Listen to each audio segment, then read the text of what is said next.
चंद्रपूर शहरात अवैध धंद्यांचं समूळ उच्चाटन करण्यासाठी विशेष मोहीम व जुगार रेडचे आदेश पोलीस अधीक्षक आयुष नोपानी यांनी निर्गमित केले आहेत।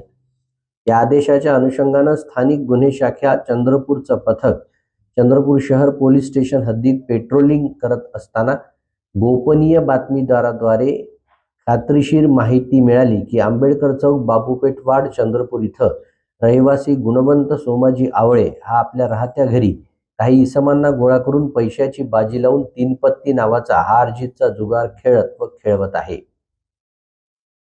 स्थानिक गुन्हे शाखेचे पोलीस निरीक्षक अमोल काचोरे यांना याबाबत माहिती देऊन व मार्गदर्शन घेत त्यांच्या नेतृत्वात स्थानिक गुन्हे शाखेच्या पथकानं तात्काळ कायदेशीर प्रक्रियेचा अवलंब करत आंबेडकर चौक, बाबूपेठ येथील संशयित घरावर छापा टाकला। या छाप्यादरम्यान घराच्या पहिल्या खोलीत काही इसम गोलाकार बसून 52 तास पत्त्यावर पैशाची बाजी लावून जुगार खेळताना रंगेहात मिळून आले।